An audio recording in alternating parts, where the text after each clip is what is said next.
this is a foundational transformation we see happening in the economy.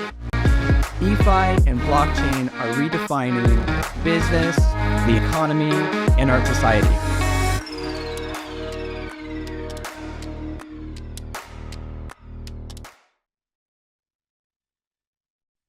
Welcome to reDeFined, our podcast talking about how blockchain and Web3 is changing business, culture, and society. I'm your co-host, Jeremy Almond, and I'm here with my awesome co-host, Megan Guy. How you doing, Megan? I'm good. How are you? Not too bad. Who do we have on today? It's going to be a really interesting episode, talking about how blockchain and gaming intersect, right? Yeah. Today we have Robbie Ferguson joining us all the way from Sydney. Robbie is the co-founder of Immutable, which he'll tell us a little bit about, and I think is doing some really cutting edge stuff on the front end of how blockchain can not only revolutionize the $200 billion gaming industry, but a whole lot beyond that with microtransactions and things of that nature. So Robbie, welcome. You want to tell us a little bit about yourself and kind of your journey to get here? Of course. Thanks so much for having me. So maybe a bit of a backstory is, so I got into Bitcoin in 2014. I thought it was okay. I wasn't that interested, but I became completely obsessed with Ethereum. And that was because you could play with it, you could build smart contracts, and it was pretty clear that this was going to be the future of how everything under the hood ran. We waited, and then NFTs came out. The first ever NFT was called a CryptoPunk. We saw this and we said, hey, this will be how gamers own in-game items.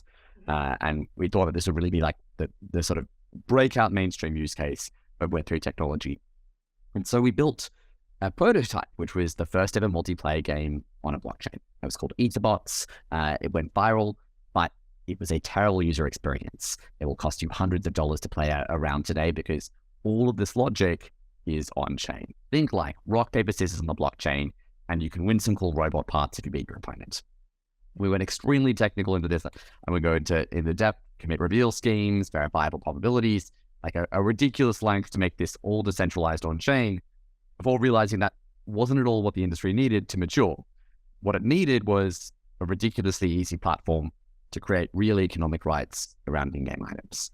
And so we built Immutable. And back then we started by building another game because every great platform in history has always started by dogfooding and building an important use case first. So for us, that was take the clearest example of this working in real life, which is literally like Yu-Gi-Oh! Or Pokemon cards or Magic the Gathering cards if people in this audience have played with it, where you can play and trade with your friends and at the school grounds and make that digital, but preserving all the ability to trade stuff. So we made a trading card game called Gods Unchained. That was, super successful. It made 15 million in its first year being alive. And we started from that to build the Immutable platform, which is, today the largest platform for blockchain or decentralized games. We work with over 150 games, everyone from Disney, DC Comics, TikTok, Marvel, Illuvium, and we've raised more than $300 million from the Singaporean firm Temasek, Tencent, BigCraft, obviously King River, and more. The scale of Immutable is actually quite impressive. I'm curious, though, before we get into maybe a little bit more of the details of how blockchain-based gaming works, maybe for the audience who, isn't a big gamer like me, I personally, and in my spare time, like the two things I love to do outside of tech are surfing and gaming. But I think for like the business audience, it might actually not be clear how freaking big gaming as an industry is. I think last time I checked, it's like bigger than the movie industry, the entertainment industry, and the media industry combined, or something like that. Yes. And then trading within it is it's a huge economy, like the actual intra trading that happens. So before we get into even the deep like blockchain rabbit hole, can you give some context for like a normal business person, like the gaming economy itself? Yeah. So gaming is roughly a $200 billion a year industry. The most interesting thing is that the vast majority of that $200 billion doesn't come from your ability to buy the downloadable game to play Skyrim or Call of Duty or Halo. It is literally the outfits and the skins and the in-game items in these games. It's the coins in Candy Crush which let you progress to the next level. It's the John Wick or Avengers outfit that your 13-year-old kid wants to buy in Fortnite. And this is crazy because all of these essentially digital property are held on centralized servers and people get zero value. It's a completely sunk cost. And so our thesis was pretty simple. The reason we started with gaming is gamers are digital native. They're used to the idea that this stuff should be valuable. They love this, they experience this. This is often their lives. We see ultimately gaming subsuming music, movies, TV, and interactive content. Interactive entertainment will be the way you do everything, from work to play to movies and more. But ultimately, what people are being given right now is a substandard set of property rights because that's just the way the industry was invented, and that's been set as the default. And it works to the industry's benefit. They have a completely captive economy and audience. They can control this economy with impunity. And every single example of a, I would say, gray marketplace implementation of an economy like you said today is basically failed. You know, you had Counter-Strike Go, which was probably the biggest skin marketplace for weapon skins for a shooter game. And Valve, the company which runs the marketplace behind it, said one day, you can only trade these assets at most once per week. And suddenly, hundreds of millions of hours and hundreds of millions of dollars of assets went to zero. Op skins, a multi-$100 million third-party marketplace, went belly up. And we think it's not fair. We think this stuff should be open. We think people should have guaranteed property rights. And the reason we love this for crypto is it has nothing to do with the price of Ethereum. It has nothing to do with the price of Bitcoin. It's all about players already want to trade stuff they spend enormous money on. How do we make that 10 times better? It's way more than 10 times better. You're going from 0 to 1. Yeah, I remember, I think one of the first questions kind of I get at is, are players asking for this? Like it feels to me, sort of not thinking about, again, that economic value necessarily of the things I own in a game. Like I have them, I can do things with them, I can trade them with my friends within the confines of the game, right? But I think kind of the eye-opening moment for me, ironically, was mid-pandemic. I was one of the many that ended up getting very deep down the rabbit hole of Animal Crossing. And when you were playing that, actually, there was a whole separate set of apps on your phone that people were using to go visit each other's island and trade and purchase, and an economy that actually had been pulled out of the game that was transacting in real dollars. And it was kind of a light bulb moment. I think that, gosh, think about all the games out here. And we haven't been thinking about this the right way, right? You spend money on something, you expect to be able to do what you wish with it, not only use it in very narrow context.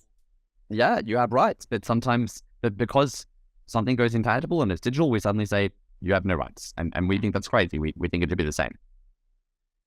But then isn't part of the challenge, how do you get the a little bit of the industry to be able to transfer those rights in an open way, right? Because it's not like I can take, I don't know, my sword from Skyrim and move it over to Half-Life, right? Or whatever. Yeah. So how do you enable openness, and are you seeing pushback from the industry to do it? Because for the player, this actually seems really, really powerful. I bought it, I spent it, I want to use it in all of my favorite games. That may or may not be in the best interests of the platforms.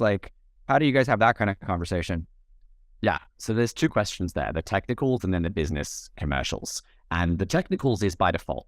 If you build with an open collectible or NFT, whatever you want to call it, it is by default open. You can take that and you can use it everywhere. And that to us is incredibly important. But on the second piece, why would developers do it? It's really about, it's probably multi-pronged. One is the classic disruptor play. We want to move the industry to the stage where gamers are not happy to play something if they don't have these rights. That's the expectation rather than a pro. And the second piece is we think it actually creates much better business models, and game developers are embracing it. Even with what we've seen in crypto over the last 12 months, there has been a consistently increasing interest from AAA game developers. Now there's a little less urgency for them to show public markets that they're thinking about this and develop a narrative. It's about them genuinely doing prototypes, but this is the new wave of distribution.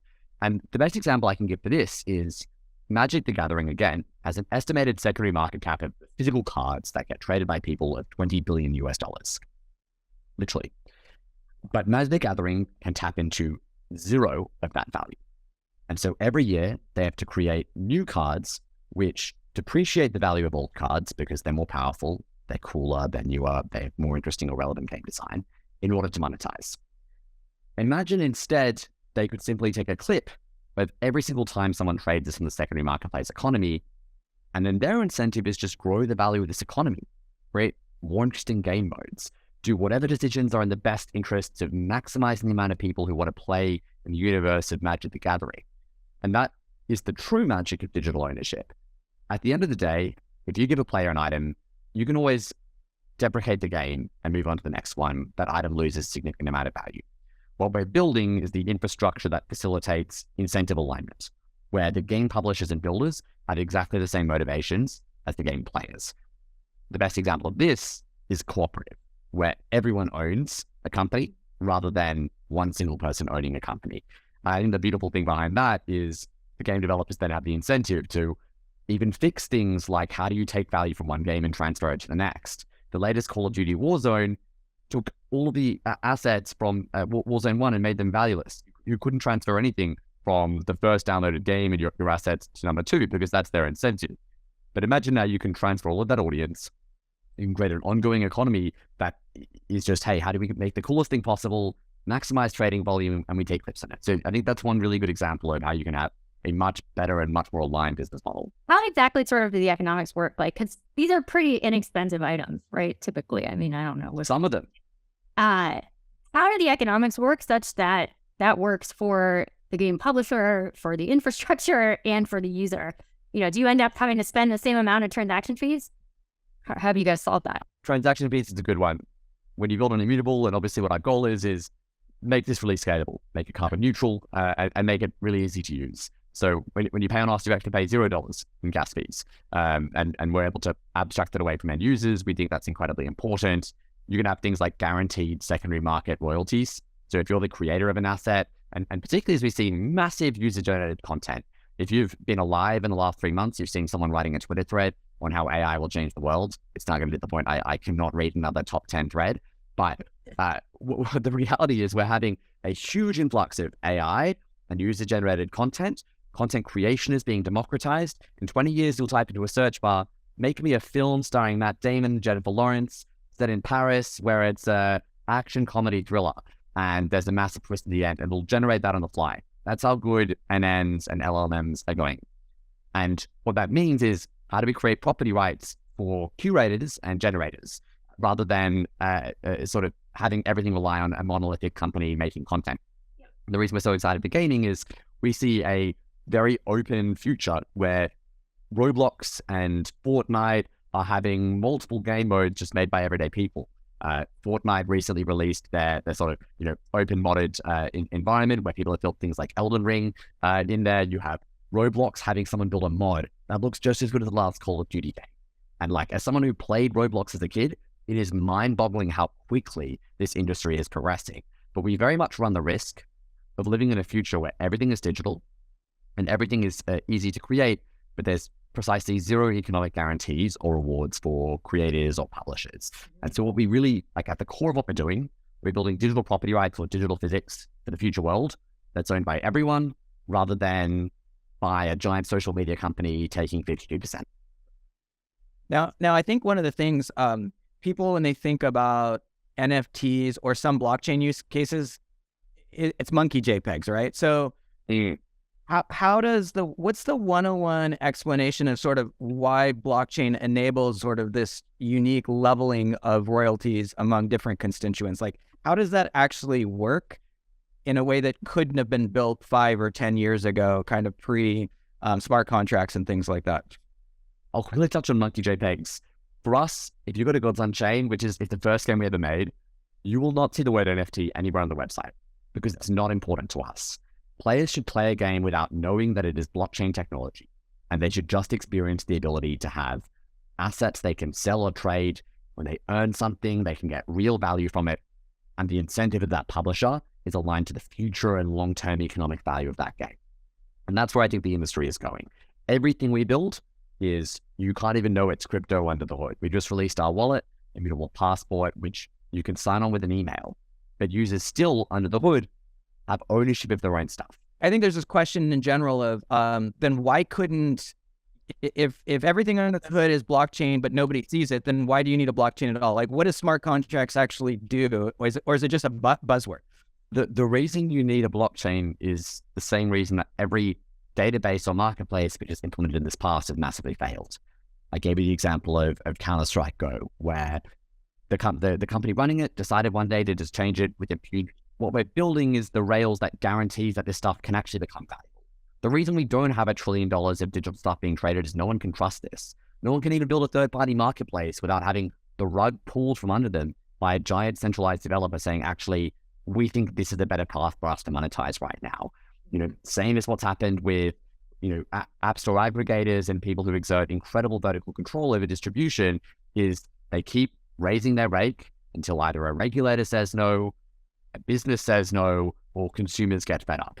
And we're just trying to short circuit that cycle. What's interesting about both your companies is you're running some like really amazing technology, blockchain based, enabling better economics for the people or economics at all for the people who are using it.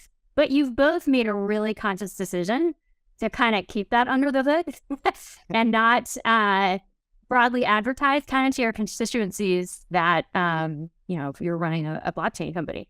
Can you talk a little bit about like that thought process? And do you think that flips at some point? Like, how do we sort of migrate folks from Web 2 to Web 3?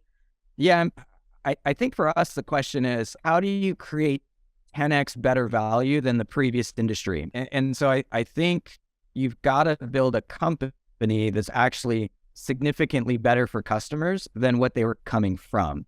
I actually believe blockchain enables you to do new business models that you couldn't have done before.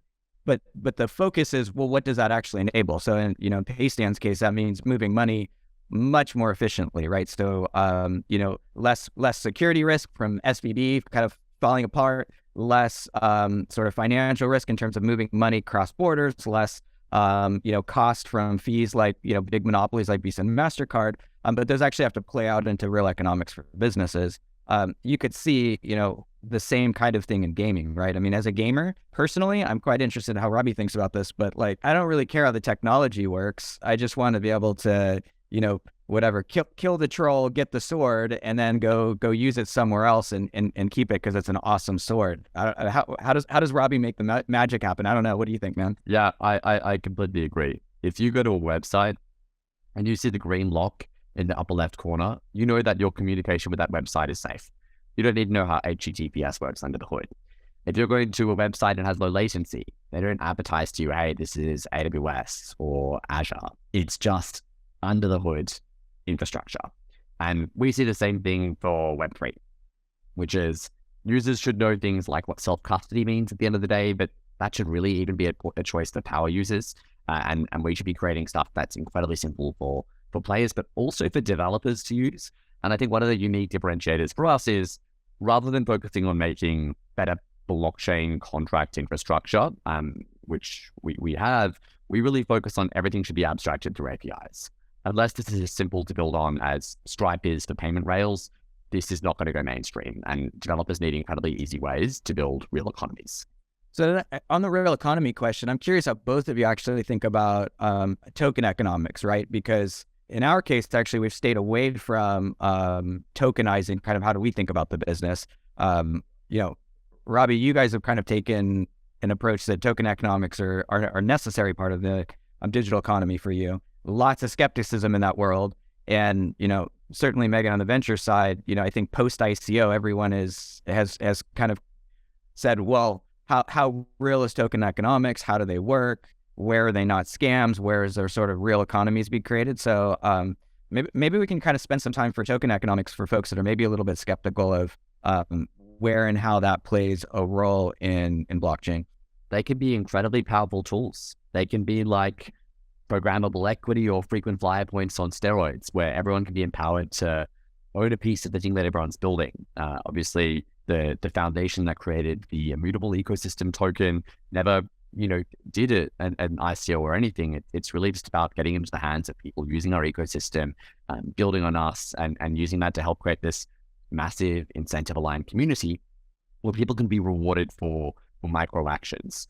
So that's, I think, the power for us. And obviously, the foundation also uses this to build a massive ecosystem. So today we have more than $1.2 billion in a war chest that we can just use to help onboard games and onboard enterprises onto the Immutable platform.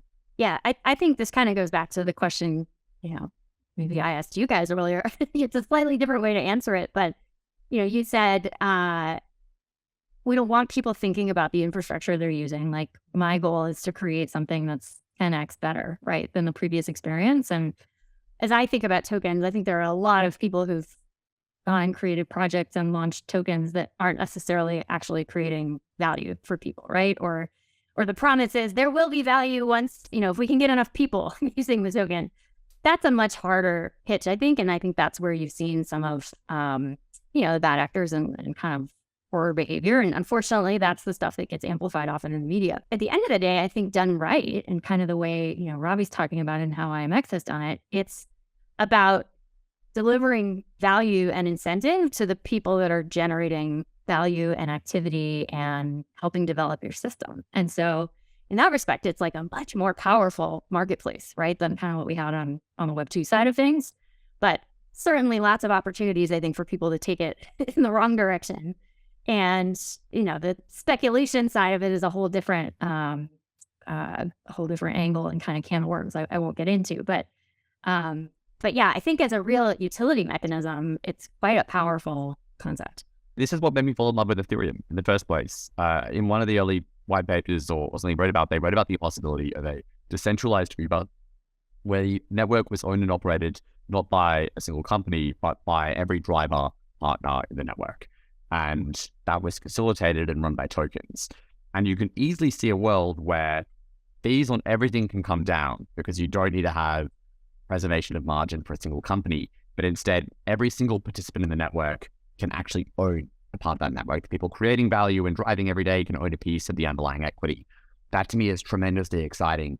It is also probably the only solve to inefficiencies in capitalism that is viable, because there's still a massive profit incentive, but instead it's to many people and it's democratized rather than to a single company. Yeah, and I think that's actually really important, is where token economics get a bad rap, in my opinion, is trying to apply token economics to use cases that don't actually need them. How do you guys just think about it on your side? Because you made a pretty conscious effort to do it, because you guys had to make a conscious decision around building a foundation. What does that do? What were the trade-offs? How did you deal with regulation? I think ultimately the reason that the foundation created the token and that we kind of work closely with that on the Immutable ecosystem is every single person who plays any game on the Immutable platform can effectively become a participant in the ecosystem. That's what we do. If you trade on our network, you get a piece of the ecosystem, you get exposure to future utility. And that has been incredibly powerful. I think it's why we have such a strong community today. I think it's part of the reason that, games want to build on us, because if you build on us, you have 1 million fans of people who want to try out your game and explore how you're implementing economies inside your game. So I think that's really cool. I think that's never before possible. If you build a company and you have ESOP, everyone becomes an owner and works much harder. And I think that's beautiful. I think this is taking that to a much larger scale to billions of people. It's really exciting to see these companies at scale, because it's actually showing that there is real value and it's not just sort of hype and speculation. How do we bring the industry forward when, you have things like the SEC giving Wells notices to folks like Coinbase, where everything might be treated as a security? What is the right way to sort of interact with regulators, with folks in compliance, with folks who need to understand there is actually a new model and you can't think of this purely as how things have been built the last 100 years? And then how do you sift out, what is a lot of scam, unfortunately? I think there's definitely room for healthy regulation. I think FTX and Luna showed this. I think USDC shows this, but ultimately there's also a good need for healthy, like the regulators were supposed to be watching the banks. And at the same time they're wagging their finger at this stuff. There's, a top 25 bank in the US, which is effectively insolvent because of interest rates decisions made by the Fed. I think it's incredibly myopic from the SEC to be implementing what is a chilling effect. I think it's very disappointing to see the White House's remarks, but it's also indicative of an institution that very much feels threatened, which views the reserve currency status of the US dollar at risk. and which will do everything possible to stifle innovation and also appease short-termism in populist politics in order to stay in power. And I think they run the risk of just having it go offshore. And this is the most important technology that's been invented in the last 30 years, perhaps apart from AI. I am happy to concede that. I think if we have the singularity, that will be really the only thing that matters. It's a little bit simpler for us. We're taking in-game items and we're making them tradable. It's like trading a Yu-Gi-Oh card or a Pokemon card. So I think it's very much on the much more compliant end of the spectrum. Obviously, we aim to be in the top 10% of compliance for Web3 companies. So I think it's a much safer place for people to experiment. Games companies feel a lot more comfortable moving into this category than they do moving into DeFi or collectibles or stable coins. That's why we started here in the first place. We wanted to build a real use case that didn't rely on speculative value. Robbie, you guys have done a lot with, you kind of touched on this before, but some of the incumbents in the gaming space, on the distribution side, on the developer side. Can you talk maybe a little bit about like how have you used those partnerships both to grow your audience, but to me, that's another really important constituency when we start thinking about the policy implications, because if you've got much bigger incumbent firms also recognizing the importance of this technology and the shift that it can enable, I think, you're just coming from a very different angle than the SEC having a one-way conversation with startups, right? Precisely. I do look at the top 20 game companies in the world. Every single one of them has a major full-time team researching how they can implement Web3 into their games. It's the future. Some of it is hedging, and they're just making sure they know exactly what to do. Some of them are very much at the frontier. And I think we'll see from South Korean gaming studios and Japanese gaming studios in particular, where they were at the vanguard of the shift to mobile, of the shift to social, of the shift to free-to-play, that they very much believe themselves to be the architect of what the future of real economic ownership inside games is going to be. The first time you see a mainstream game, it's going to triple the active user base of crypto overnight. And people will suddenly see, hey, this can actually be used in a main scale. And our thesis, is this will go much beyond gaming. This is going to transform how we store and trade value everywhere.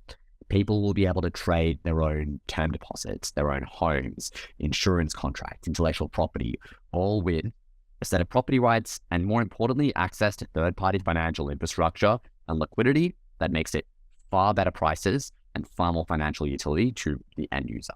Yeah, maybe we should dig into that because that's really powerful. Like gaming is actually like the super use case of a broader property rights, set of applications. Yes. So yes.